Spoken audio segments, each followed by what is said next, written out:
And Blair, you said you've been in business for over 20 years. Can you tell us, like, why did you get involved in real estate? Like, how did you get it? Like, I want to be a real estate agent. I mean, we all grew up saying, I want to be a doctor, I want to be a lawyer. And here we are serving this community that we love so much. Why did you get involved in real estate? Yeah, so basically, like I said, I live in Phoenix, went to Arizona State University, ASU, graduated, wanted to buy a house. So I reached out to someone that I was working with and I was like, hey, I'm looking to buy a house. Do you know a realtor? And they said, yes. Met with that realtor, bought my house, and basically thought that realtor was just a complete joke. And the process that looked like from the outsider standpoint, I was like, well, if that schmuck can do it, then I can do it. Like I can be a schmuck too. So I thought, why not? So then about a year after that, I got licensed and here we are. Awesome. So, the unfortunate thing is you came in because of a, not so good experience that you had with a real estate agent. And you're like, if that person can do it, imagine what I can do once I get involved in this business. And, 22 years later, we know that this business is not, full of sunshine every single day. We have the drama that we have to go through, the bad experiences, the different market shifts, and, crazy buyers, some crazy sellers. And yet we still love this industry and we want to help out as many people as we possibly can. Now, one of the things, three things I want to talk about today. One is I want to talk about, the mindset it takes for a person to, last 20 plus years in a business, because you and I both know that most people are in and out of the business in the first 18 months.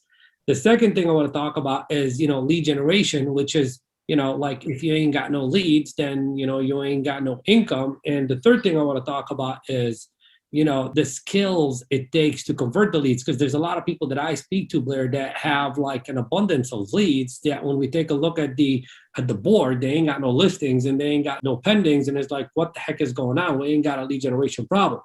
So let's begin with the mindset. Like, did you come into this business with the mindset of like, I am a rock star and I am going to make it and I'm going to kill it? And, what was your mindset like back then? What's it like right now?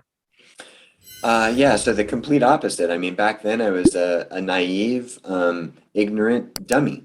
And I had no idea about anything. And the mindset was, I had some other part-time jobs at the time and basically rely on that income while also, so I worked at a golf course and I was hoping my expectation was that the people that I worked with or around, the members that were there or the other people that I worked with, they would be my, as we would call it, my sphere or database or whatever. And it was the exact opposite. I mean, I none of that really worked out very well. In my 20s, I can't say I had any mindset at all because it wasn't there. As I've developed and gone through the years, in my opinion, obviously we need leads, but there is probably nothing greater than mindset and a positive mindset. I can think back to 2008 when so many of us were struggling and dealing with stuff. I was fortunate to get involved with REOs and I did well with them. And then my ego got too big and it got the best of me. And my mindset went to crap. And I went through a very, very dark period in my life where, thinking suicide and all this stuff because I just didn't have the right mindset. And fortunately, I had the right friends and family around me and coaches to help me get out of that. And since then, I feel like what I probably have worked on greatest is not my lead generation, lead conversion, but is mindset. Like there is nothing more important than that.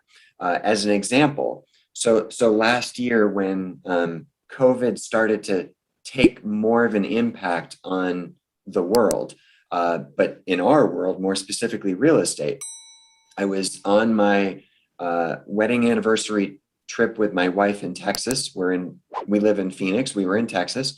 And basically the news started to come down that, this sporting event was canceled. This one was canceled. This school was closed. This was closed, whatever, all that stuff.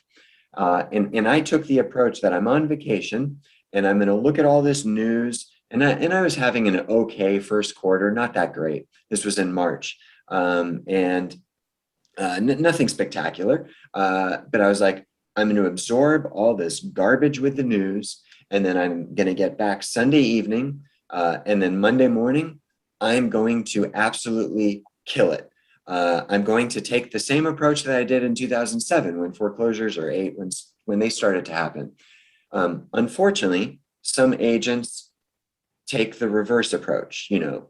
COVID's here, so we can't go to a house because of this. And I respect all of those concerns. I'm vaccinated. I'm going to wear a mask. To each their own, but that's my approach. But I'm going to do everything I possibly can, because I know there's going to be opportunity, and more opportunity, because others will probably run from this in fear. And that's cool. I get it. But I wanted to absolutely dominate, and I knew I would, and nothing would stop me. There'd be no distractions. There'd be nothing other than just success. And I'm grateful and happy to say that I did dominate last year, and this year more so. And it was all related to mindset. And anytime I can look at my numbers now, leads might play a little bit part of it, but it's all about mindset. Whenever my mindset's up, I do better. Whenever it's down, income is down, everything is down.